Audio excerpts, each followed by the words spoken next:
Idealvoyance.fr, coaching de vie spirituelle par téléphone, chat et email présente. Sud Radio, à votre écoute, 16h-17h, Alexandre Delovan.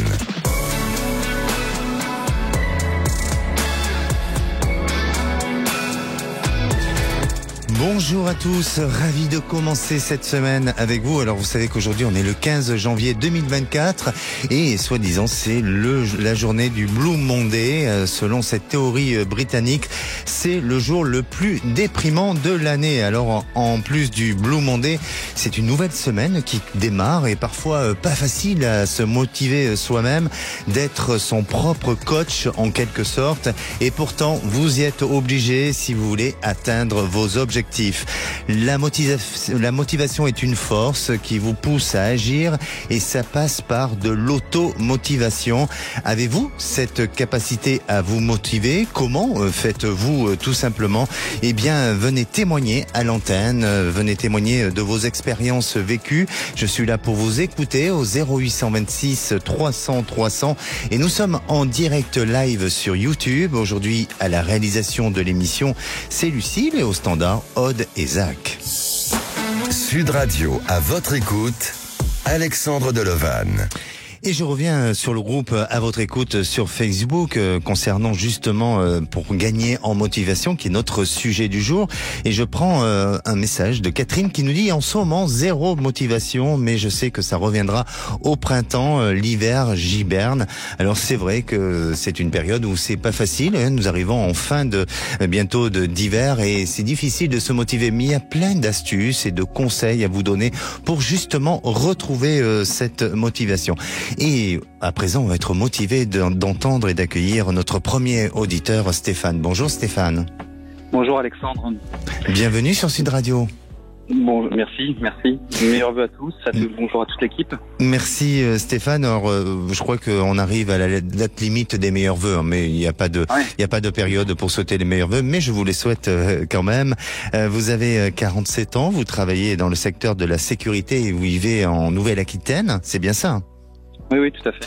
Alors, dites-moi, Stéphane, pour vous, la motivation, est-ce que ça fait partie des choses de votre quotidien ou alors il faut en tout le temps donner cette automotivation pour arriver à atteindre vos objectifs? Elle est présente au quotidien. Il faut effectivement se motiver certains jours parce que les jours ne se ressemblent pas. Oui. Et qu'est-ce que vous faites pour donner cette motivation-là? Pour la porter, pour la dynamiser? J'essaie de rester positif, d'aller toujours de l'avant et de faire au mieux les tâches qui me sont confiées. Oui. Et vous y arrivez? Oui, dans l'ensemble, oui. Ce qui pose problème, c'est surtout l'entourage professionnel qui peut parfois vous mettre des bâtons dans les roues. D'accord. Et pour l'évolution, c'est un peu compliqué. Alors justement, venons à votre sujet et à votre questionnement d'aujourd'hui. Ça concerne votre travail. Vous rencontrez des soucis avec un groupe de personnes dans votre entreprise. Racontez-nous un petit peu. Mais il y a un petit noyau dur là, qui ont tendance à tirer vers le bas et on essaie de motiver pour remonter tout ça, mais c'est compliqué, donc il faut trouver des solutions. Alors, est-ce que les solutions seront bonnes? Je sais pas. D'accord. Quand vous dites un petit noyau dur, est-ce que ce noyau dur est lié au fait que ça s'oppose à vous, au fait que on essaye de vouloir vous empêcher d'avancer, d'évoluer, ou qu'est-ce qui s'est passé exactement et pourquoi vous en êtes arrivé là? Je sais pas, il y a eu des quiproquos, je sais pas, et on a essayé de se remettre en question, ça marche pas, on a l'impression de tourner en rond. Bon, mais pour être un peu plus précis, vous avez eu un changement de poste. Est-ce que vous avez intégré ce groupe depuis combien de temps? À peu près 2 ans. D'accord. Et est-ce que c'est à la suite d'un changement de fonction, de poste, ou est-ce que à un moment donné il y a un état d'esprit? Parce que ce que je crois entendre et comprendre, c'est lié plus à un problème d'état d'esprit, non? Oui, je pense. Racontez-nous un petit peu. Il y a un noyau dur qui est installé depuis un moment, et puis bon, on a du mal à intégrer, ou je sais pas, on n'est pas dans les... Je l'explique pas. D'accord. Est-ce que ça serait pas vous qui aurez des fragilités ou des difficultés à vous intégrer à ce noyau? Non, parce que je reste assez solide et je suis assez ouvert d'esprit, donc non, quand il y a une porte qui est fermée, vous pouvez essayer de l'ouvrir. Bon, donnez-moi un petit détail, parce que j'entends ce que vous dites et je sens votre fragilité et votre problématique, mais essayez pour que nous puissions comprendre et que nos éditeurs puissent comprendre aussi. Donnez-nous un petit détail de ce qui se passe dans votre quotidien au niveau du travail pour qu'on puisse un petit peu se projeter dans votre situation. Un détail, c'est compliqué. C'est que quoi que vous fassiez, de toute façon, ça va pas dans le bon sens. Donc, vous pouvez essayer de prendre n'importe quelle direction. C'est compliqué. C'est un problème peut-être de relationnel, je sais pas. Je sais pas. Est-ce que vous avez fait intervenir votre hiérarchie pour prévenir et alerter de ce qui se passait aujourd'hui? Oui. Oui, ils réagissent? Oui, tout à fait. Et ils font quoi pour essayer d'améliorer la situation? Ils font le nécessaire, c'est-à-dire qu'ils mettent en place des stratégies pour que ça soit plus agréable et ça marche. Et ils donnent des lignes de conduite. Et ça marche? Pour certains, oui. Et pas pour vous? Pour moi, si, bien sûr. Pardon? Je dis pour moi, si. Ah, ça marche pour vous, d'accord. Donc vous êtes assez satisfait aujourd'hui? Oui. Bon, alors quelle est votre question? Je voudrais savoir un petit peu comment va se présenter l'avenir. Professionnel, bien sûr? Bien sûr. Alors pour moi, sincèrement, je vois pas beaucoup de changements. Je veux pas être pessimiste par rapport à la situation. Je vois pas beaucoup de changements et je crois que à la fois par rapport à vos exigences personnelles, je dis pas vis-à-vis des autres, mais vous avez un côté peut-être un peu perfectionniste et qui vous amène à pousser en exigence et ces exigences vous amènent à une certaine forme de déception au niveau du résultat. Donc je sens que il y a des possibilités d'amélioration pour essayer justement de créer plus de cohésion professionnelle de ce qui aujourd'hui ressort en termes de problèmes, mais l'état d'esprit, la mentalité des personnes qui sont avec vous et cet état d'esprit de travail restera un peu similaire à ce que vous vivez aujourd'hui et à ce que vous avez vécu. C'est à vous à peut-être apprendre plus de détachement, avoir plus de recul sur la situation et puis surtout à vous concentrer sur vous et sur vos capacités, parce que pour moi vous n'êtes pas en danger professionnel, mais il y a une autre évolution à venir pour vous dans le futur, dans les peut-être 2 ans à venir, où là c'est peut-être intéressant de pouvoir rebondir sur cette situation-là et vous permettre d'avancer et vous écarter de ce qui aujourd'hui vous semble parasitaire. Écoutez, merci beaucoup. D'accord, Stéphane. D'accord, merci. Merci Stéphane d'avoir témoigné et d'être fidèle à l'antenne de Sud Radio. Puis n'hésitez pas à nous tenir au courant de votre évolution. Ça marche, merci beaucoup. Merci, prenez soin de vous. Allez, on se retrouve dans quelques minutes avec Patty. Alors Patty est séparée aujourd'hui, elle se pose beaucoup de questions sur son devenir sentimental. Va-t-elle faire une rencontre? Et vous, comment vous vivez votre vie sentimentale? Vous voulez une réponse? C'est tout simple, vous appelez le 0826 300 300 et on se dit à tout de suite, c'est dans quelques minutes sur Sud Radio. Sud Radio, à votre écoute, 16h-17h, Alexandre Delevanne. Et de retour sur Sud Radio, merci d'être à l'écoute de cette émission, au programme de l'émission Gagner en motivation. Alors le fait déjà d'écouter l'émission, ça peut vous permettre d'avoir ou de reprendre de la motivation et vous souhaitez témoigner sur le sujet ou poser des questions concernant votre devenir. Je suis à votre écoute au 0826 300 300. Vous pouvez aussi réagir sur le groupe à votre écoute sur Facebook. Et c'est le moment du saviez-vous. Alors, le savez-vous que le 3e lundi du mois de janvier est censé être le jour le plus déprimant de l'année. Ce concept de 2005 vient du psychologue de l'université britannique de Cardiff, Cliff Arnall, qui est à l'origine de cette étude. Et ce troisième lundi de janvier serait le point de convergence de plusieurs paramètres négatifs, dont dans un premier temps le début de la semaine, c'est-à-dire le lundi, ensuite le salaire du mois qui n'est pas encore tombé sur les comptes, la météo saison froide avec des nuits longues depuis un certain temps et qui vont encore se prolonger pour plusieurs semaines, mais aussi la période des post-fêtes dont pour certains les dettes de Noël mais sont pas encore remboursées, et c'est aussi l'arrêt des bonnes résolutions. Alors les bonnes résolutions, on peut en faire toute l'année, il n'y a pas de date, mais malgré tout on en tient compte, sauf qu'en fait rien de tout ça n'est scientifique. Cliff Arnall, le psychologue à l'origine de cette étude, l'a avoué quelques années plus tard, puisque la formule n'a en réalité aucun sens, et le psychologue a admis avoir été payé par une agence de voyage britannique, Skytravel, pour la mettre au point. Skytravel avait remarqué que ses ventes étaient en baisse à cette période et donc a inventé cette théorie marketing pour gonfler ses réservations en faisant miroiter à ses clients un pic de déprime pour qu'ils achètent des voyages. Donc, est-ce que ce 15 janvier, c'est la journée la plus déprimante? Eh bien, à vous de le penser comme vous souhaitez le penser. Et à présent, si on écoutait Patty. Bonjour Patty. Bonjour Alexandre. Bienvenue sur Sud Radio. De vous avoir et d'entendre votre charmante voix. Bon, merci pour la charmante voix. Bon, pour le côté charmant garçon, ce sera pour une autre fois, pour un autre passage à l'antenne. Je plaisante. Patty, est-ce que pour vous aujourd'hui c'est la journée la plus déprimante de l'année? Du tout. Non, je crois que vraiment des journées déprimantes. Le matin, je me lève, je me dis je suis vivante, je suis liée à la vie et je fonce. Exactement, c'est l'essentiel, surtout la santé, effectivement. La santé. Et justement, vous, est-ce que vous êtes une personne qui trouve des astuces pour gagner en motivation quand vous avez des petites pertes de motivation?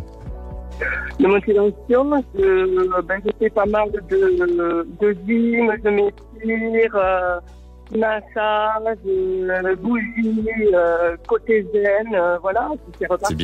C'est bien, très bien. Vous prenez soin de vous. Tout à fait. Mais c'est super. Alors, Patty, vous nous appelez parce que vous avez vécu une longue histoire sentimentale pendant 7 ans. Vous étiez en couple et aujourd'hui vous vous posez des questions sur votre devenir affectif. Racontez-nous un petit peu votre histoire. J'ai envie maintenant. Je suis pas très loin de la retraite. Dans un an et demi, donc j'ai envie de penser un petit peu à moi et de rencontrer une personne qui voudra bien de moi aussi. Oui. Bon, ça, je crois que c'est valable pour tout le monde, de faire une belle rencontre et d'avoir un équilibre affectif. Mais pourquoi vous associez la retraite à cette notion d'équilibre affectif? Peut-être j'aurai souvent plus de temps, pour m'occuper de la personne, de faire des choses ensemble. Parce qu'en ce moment, c'est pas vraiment le temps. Et puis je me dis, il faut que je sorte aussi un peu de ce confort que j'ai. Voilà. D'accord. Alors, qu'est-ce que vous allez faire justement pendant cette période de retraite? Est-ce que vous envisagez de faire des activités? Oui, plein d'activités nautiques, de la marche. Oui. Et puis partir habiter sur Biarritz. Voilà, moi c'est mon projet et ok. c'est mes ambitions et mon chemin de vie, voilà. Ah d'accord, parce que là vous êtes où exactement? Je suis à Toulouse. Vous êtes à Toulouse, donc vous voulez partir sur Biarritz. Alors, la problématique peut se poser si jamais vous rencontrez quelqu'un aujourd'hui à Toulouse et que vous avez envie de partir. Là, ça risque d'être problématique si la personne ne peut pas vous suivre. Je pense que cette personne aimera l'océan comme moi, aura peut-être les mêmes projets. D'accord. Voilà, ça serait mon souhait. Voilà, donc pour vous, ça... Voilà, pour vous, ça ne sera pas une difficulté et que les choses vont se poser et se mettront en place comme elles doivent se mettre en place. C'est bien ça, hein? Ouais. En fait, je pense avoir une année où je commence à être alignée sur moi-même. Et voilà, le tunnel est derrière. J'ai l'impression de voir la lumière maintenant devant. Super. Vous êtes, en tous les cas, vous avez moi-même à l'intérieur de moi. Très bien. En tous les cas, vous avez un discours assez optimiste et positif. C'est bien. Vous êtes à Toulouse. Vous avez 61 ans, hein, Patty? Oui, 61 ans. Oui. Et donc, aujourd'hui, vous rêvez de trouver l'amoureux. Donc, on lance un appel. On sait jamais, hein, s'il y a une personne disponible. Voilà. Vous êtes prête pour accueillir l'amour. On sait jamais, hein. Voilà, le standard est ouvert. Le temps à accueillir l'amour et voilà, puis de donner de mon temps. Effectivement. Allez, moi je vais regarder un peu de plus près, hein, pour voir un petit peu ce qui se passe chez vous. Et effectivement, vous êtes dans cette période où il y a beaucoup de réflexions sur votre devenir, au-delà du côté sentimental, mais même sur le plan personnel. Je vous sens vouloir vous mettre même un peu en recul de certaines personnes et d'essayer de réorganiser votre vie autrement et différemment. Et c'est bien, c'est plutôt bon d'aller dans ce sens-là. Vous êtes dans un bon alignement. Et vous verrez que sur le plan affectif, eh bien, il y a une réalisation. Alors, elle n'est pas pour tout de suite, mais je la sens quand même en 2025 où vous serez dans une belle réalisation. Vous risquez d'ici 2025 rencontrer quelqu'un, mais cette personne aura du mal à faire des choix sur sa vie, ou peut-être parce que ça sera pas complètement quelqu'un de disponible. Vous voyez qu'il y aura une période un petit peu de fragilité, de perturbation émotionnelle personnelle, et donc c'est une histoire qui n'est pas amenée à durer sur du long terme. Par contre, à partir de 2025, là vous rentrez dans cette période justement de stabilité, de réalisation, de construction aussi, et ça tombera à peu près à la période de la retraite. Donc ça permettra pour vous de pouvoir aligner ce qui a besoin d'être aligné et de pouvoir aussi changer votre vie, votre quotidien sans qu'il y ait trop de perturbations émotionnelles. D'accord. Donc laissez faire ce temps parce qu'il est en train de se mettre en place. Continuez dans les démarches dans lesquelles vous êtes, hein, c'est-à-dire même avec vos activités, vos loisirs, surtout n'arrêtez pas, et vous verrez que vous ferez cette rencontre justement au travers d'un loisir, au travers d'une activité extérieure, peut-être de quelqu'un que vous avez déjà connu auparavant, mais avec qui les choses n'ont pas pu se faire jusqu'à présent, et elles se feront au moment voulu. D'accord. Et cette personne, je la rencontre sur Toulouse ou sur la côte basse, hein? Moi je pense que vous la rencontrez plus sur Toulouse, mais vraiment la vie fera que vous êtes vraiment fait pour tous les deux vous rencontrer, puisque cette personne pourra se rendre disponible et permettre à ce que votre histoire se déplace et vous accompagne dans votre nouvelle vie du côté de Biarritz. D'accord ? D'accord. Et cette personne, je l'ai déjà rencontrée, on s'est déjà parlé. Alors, le moment où vous allez rencontrer cette personne, vous l'aurez peut-être déjà rencontrée, mais pour l'instant, j'ai pas le sentiment que vous l'ayez encore rencontrée. Il faut laisser encore un petit peu de temps parce que c'est pas pour tout de suite. Et surtout, oui. Et les personnes qui arrivent avant, là, Oui, dites-nous. Oui, c'est des personnes que j'avais quelqu'un en vue et je me dis, est-ce que c'est vraiment une personne sur qui il faut que je me pense ou pas? Non, pas forcément. Mais n'hésitez pas à revenir vers nous, vraiment, Patty, pour qu'on puisse vous apporter plus d'informations. D'accord ? N'hésitez pas. D'accord. Merci. À très bientôt. Prenez soin de vous. Le standard va vous reprendre. On prendra le témoignage un peu plus tard. Merci beaucoup. Allez, si vous aussi vous posez des questions ou sur votre devenir et vous souhaitez témoigner à l'antenne, c'est le 0826 300 300. Ne bougez pas. On revient dans un instant avec Marjorie. Alors Marjorie, elle est un peu lassée par sa vie de célibataire. Elle nous raconte son histoire et c'est dans quelques minutes sur Sud Radio. Sud Radio, à votre écoute, 16h-17h, Alexandre Deleval. Et de retour sur Sud Radio, il est bientôt 16h30. Vous pouvez aussi nous suivre en direct live sur YouTube. Et si à présent vous voulez témoigner dans l'émission de demain, le sujet sera sur l'hypersensibilité. Alors si vous aussi vous souffrez de l'hypersensibilité, venez témoigner au 0826 300 300.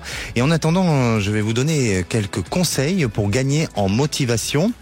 Les conseils que je vais pouvoir vous donner, eh bien, je les ai perdus. Alors c'est pas grave, je vais les retrouver dans quelques instants. Mais en attendant, je vais accueillir Marjorie. Bonjour Marjorie. Bonjour Alexandre. Comment allez-vous Marjorie ? Je vais très bien. Bon, bienvenue sur Sud Radio. Merci. Marjorie, vous avez 44 ans, vous êtes assistante commerciale et vous habitez les Landes. Tout à fait. Alors, justement, par rapport à la question du jour, sur gagner en motivation, est-ce que vous avez des astuces, des conseils à donner pour développer la motivation ? Je pars du principe que je suis la seule maîtresse de ma vie, donc si je veux que ma vie se passe bien, c'est à moi de faire en sorte de faire ce qu'il faut, pour avancer. D'accord. Et est-ce que vous avez des petits conseils ou des petites astuces à faire, justement ?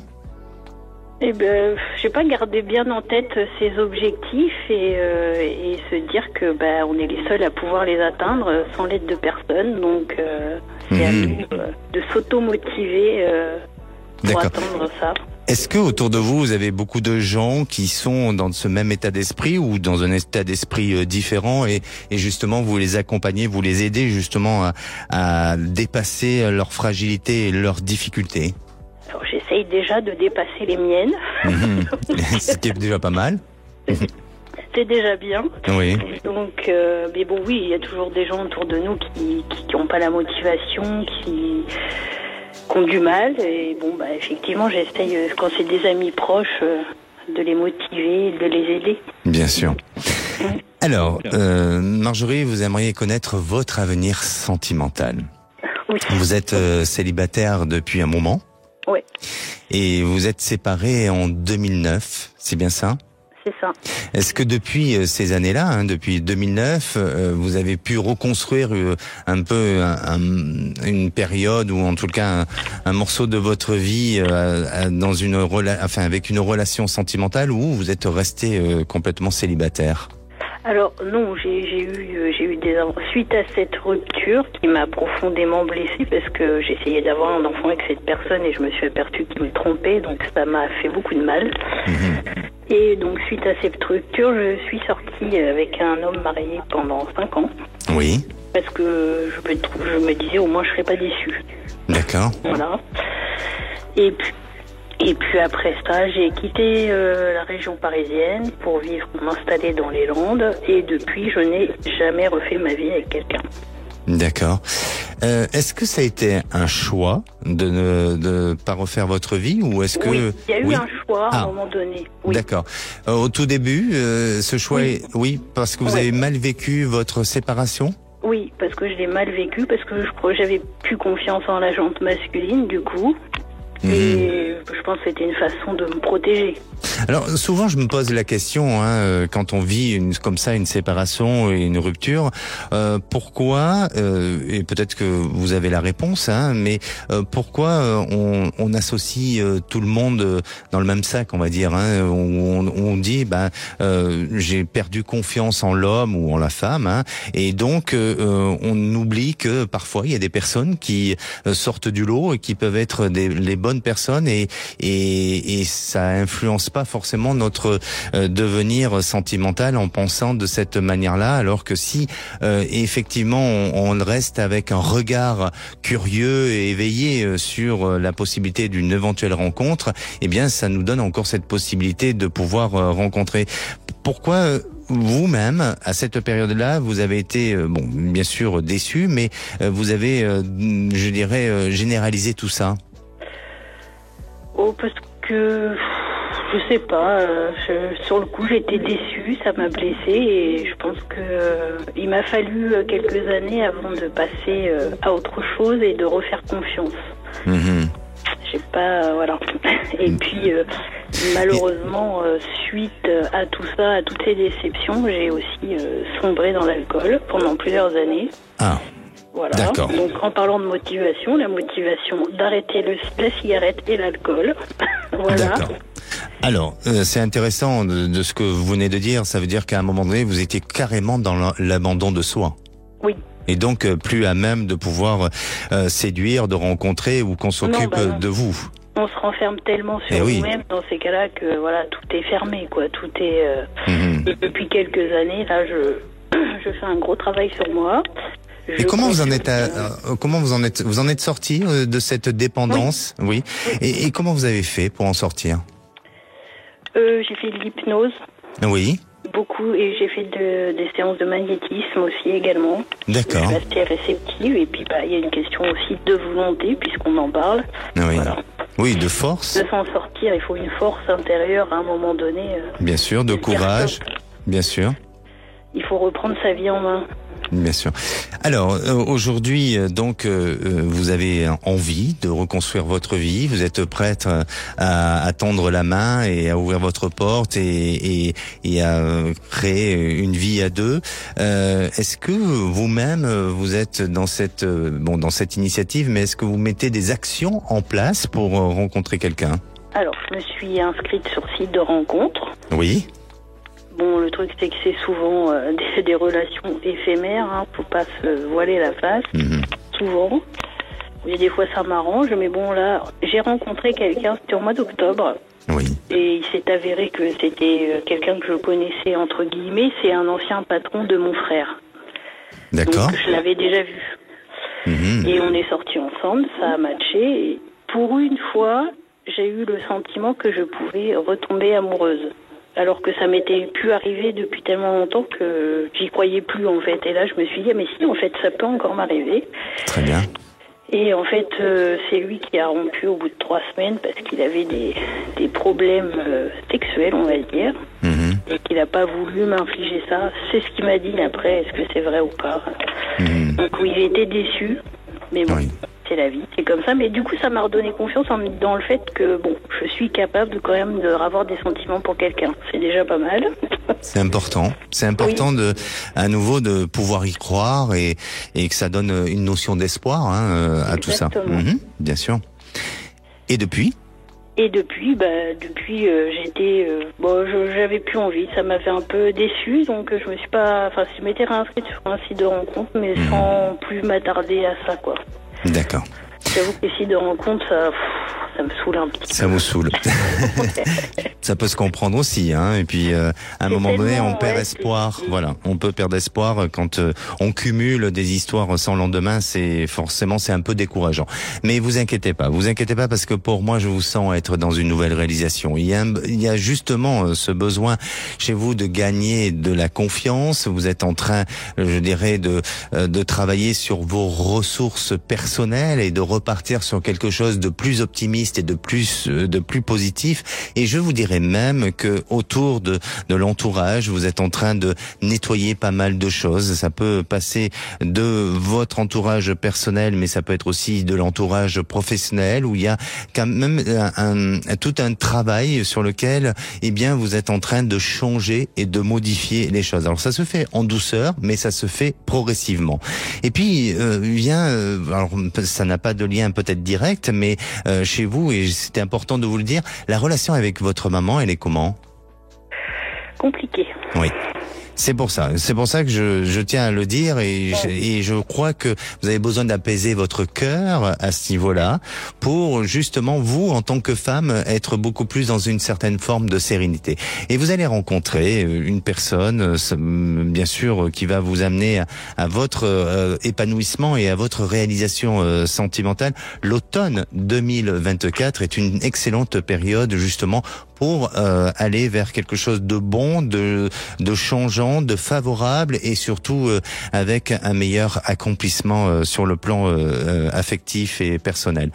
Et cette personne, vous allez la rencontrer par le biais de peut-être de services ou de choses qui peuvent être proposées ou peut-être de services donnés, apportés ou d'échanges, où il y a quelque chose qui ressort autour de ça et ça vous permettra de pouvoir pouvoir mieux vous connaître et de mieux vous apprécier. Une vraie rencontre normale. Une vraie rencontre normale, Marjorie. Pas Effectivement. Exactement, exactement. Alors, il faudra nous tenir au courant de votre évolution. Et on attend de vous que justement votre vie s'améliore comme vous essayez de le faire depuis quelques années. Et bravo à vous. D'accord ? Merci beaucoup. Merci Marjorie. Prenez soin de vous. Bien. Allez, avant de retrouver notre prochaine auditrice, je vais vous donner quelques conseils pour gagner en motivation. J'ai retrouvé mes petites notes. Alors, dans un premier temps, appliquez la méthode des 2 minutes. Lancez-vous pour 2 ou 3 minutes à peu près par jour. Lancez-vous des objectifs sans effort et essayez de les mettre en application et recommencer ces objectifs-là plus tard jusqu'à ce que vous obtenez plus de motivation. Fixez-vous aussi des objectifs clairs, mesurables et positifs. Vérifiez vos avancées. Vous avez besoin de savoir si vous approchez du but et vous allez pouvoir aussi réajuster, recadrer au moment où il faudra pouvoir le faire. Félicitez-vous. Et ça, c'est important et récompensez-vous aussi. Alors, ne vous récompensez pas trop quand même. Soyez, je dirais, juste avec vous-même. Trouvez du soutien avec des personnes qui ont le même objectif que vous, parlez de votre projet à vos proches en leur disant que vous aimeriez avoir le soutien. Faites des pauses, c'est important de faire des pauses parce que l'épuisement peut entraîner une baisse de motivation et il faut pas hésiter à faire ces pauses et revenir après. Demandez si vous êtes fixé un objectif trop haut, demandez ce que vous pouvez faire en termes de motivation et prenez le contrôle de la situation. Et avec tous ces conseils, bien ça vous permettra de pouvoir atteindre mieux vos objectifs. Et à présent, j'accueille ma prochaine auditrice, Sophie. Bonjour Sophie. Oui, bonjour Alexandra. Bienvenue sur Sud Radio. Bonjour, oui. Alors Sophie, vous avez 58 ans, vous êtes en Gironde et oui. vous travaillez en cuisine au sein d'une propriété agricole, c'est bien ça ? Oui, c'est tout à fait ça, oui. Et vous avez des soucis avec vos collègues ? Avec la hiérarchie, surtout. Ah, la hiérarchie, d'accord, ok. C'est un peu compliqué en ce moment, oui. D'accord. Je crois que vous êtes en arrêt de maladie, enfin vous avez été en arrêt de maladie auparavant. Oui, c'est ça. Et aujourd'hui, vous en êtes où un petit peu par rapport à votre situation ? Alors, j'ai été arrêtée à plusieurs reprises. J'ai été arrêtée en 2 fois. J'ai repris une première fois en mi-temps pour reprendre doucement. J'ai été re-arrêtée suite à une récidive. Oui. Et là, je suis actuellement encore en mi-temps thérapeutique.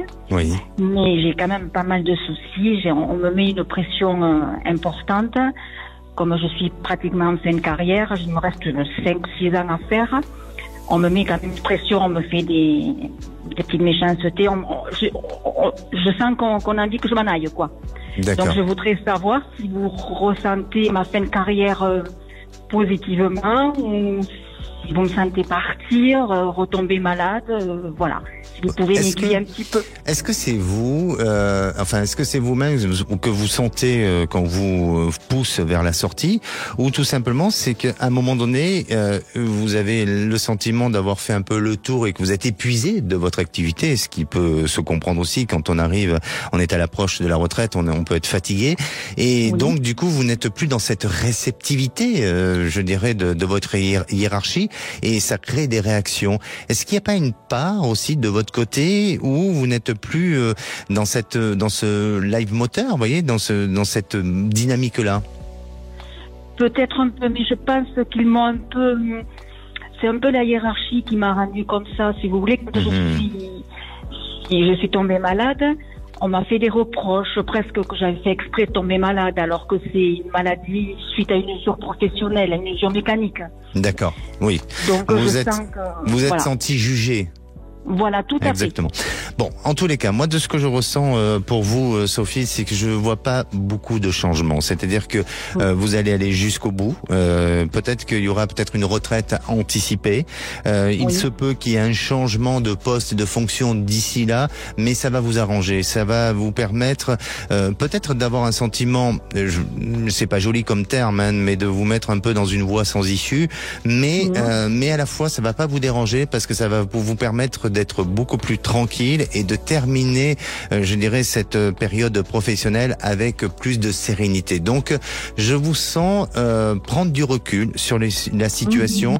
Je vous sens pas forcément avoir beaucoup d'amélioration, mais je ne vous sens pas être dans une situation de difficulté ou de oppression sur vous. Et bien au contraire, je pense que les choses vont s'arranger un peu mieux. Et vous verrez qu'il y aura une femme dans votre travail qui vous permettra aussi de vous aider ou de vous protéger pour justement finir votre parcours professionnel convenablement. D'accord. Ok, c'est surtout ce que je voulais savoir.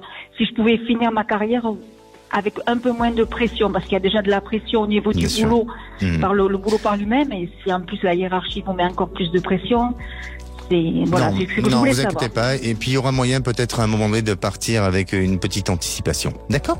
Ah d'accord, très bien. Ok, très bien. Merci beaucoup Alexandra. Allez, restez dans cette dynamique, dans ce courage et dans cette force. Merci beaucoup. Merci à vous, prenez soin de vous. Merci, au revoir. Et si vous aussi, vous avez besoin de mon ressenti, d'être accompagné dans votre évolution de vie, n'hésitez pas à appeler le 0826 300 300. On se retrouve dans quelques minutes avec Stéphanie. Elle s'inquiète sur sa situation à venir. Ne bougez pas, et c'est dans un instant, c'est sur Sud Radio. Sud Radio, à votre écoute, 16h-17h, Alexandre Deleval.